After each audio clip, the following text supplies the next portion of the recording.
Dugan. Now, speaking of raising capital, can we discuss the most common exemptions used to raise capital? The main ones I'm familiar with are the 506C, which is for accredited investors, and then there's the 506B, which is for non-accredited investors, but you can't advertise. And I believe there's a cap at the number of people who can join. And the third one is the crowdfunding exemption, which you were just kind of mentioning about. So if you could just go over these main exemptions and kind of discuss them, and yeah, that'd be great. Definitely. Yeah, you're right. So the 506, what most people are syndicating large assets or commercial multifamily deals in the States. We're doing what we call Regulation D of Rule 506 and 506C or 506B. Those are the exemptions that most people are applying for. 506B is what we call the historical rule. That's the rule that basically says that everyone that is a potential investor in your deal is somebody that you know, somebody that you have a pre-existing substantive relationship with. So therefore, you don't need to advertise because the SEC says there's a general prohibition on what we call solicitation. And the SEC says, why should you need to advertise?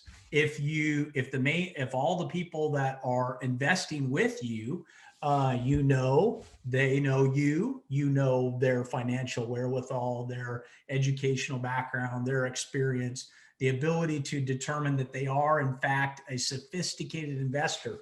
If they don't meet the legal definition of what an accredited investor is, then the SEC says you should not have to advertise. In 2013, there was a large statutory act called the Jobs Act that was passed. And that part of that opened up this 506C opportunity. And what Congress and everybody recognized in the States was that one of the main drivers of the US economy is access to private capital and being able to allow more people to invest in opportunities. In with respect to the commercial real estate market, it says we're going to open up and for the first time allow operator sponsors to publicly advertise a Reg D offering. But here's the catch, like Ava said, if you're going to do advertising, then all of your investors have to be an accredited investor. And so you can't allow kind of the buddies, the friends, family exemption of allowing up to 35 sophisticated investors, which we can do on a 506B offering. On a 506C offering, the SEC says no, because if you're going to advertise, then the potential investors who are viewing your social media, your website, maybe hearing your radio ad or seeing it on TV, need to have the ability to protect themselves more than those that are not an accredited investor. And the SEC, their opinion is that accredited investors are better able to protect themselves from unscrupulous operators or to determine the risks associated with the investment. So they said, if you're going to advertise, you can't allow people that are not accredited into your investment. That's number one. And then the other big definition distinction is on a 506B offering, most of the people that attest to either I'm an accredited investor or I'm a sophisticated investor, and so I should be allowed to invest, is what we call a self-certification.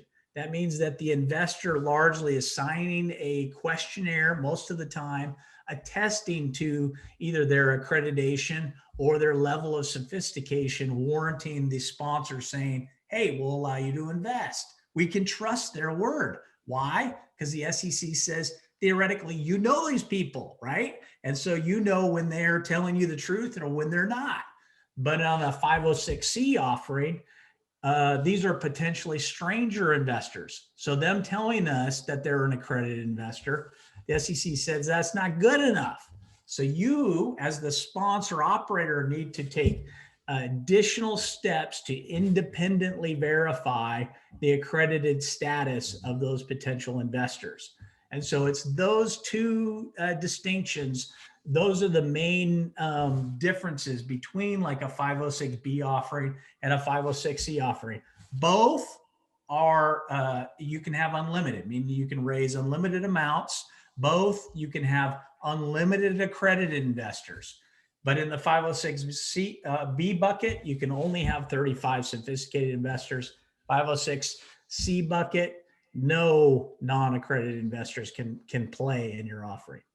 Great distinction and explanation. And all my, in the last couple of years of me all reading many literature and talking to lawyers, this was the best explanation that I got when in the difference between the 506B. I always try to remember the 506B, B stands for brother. And that means that the people who are like your brother, you can bring them on. So that's the way I memorized it. Very cool.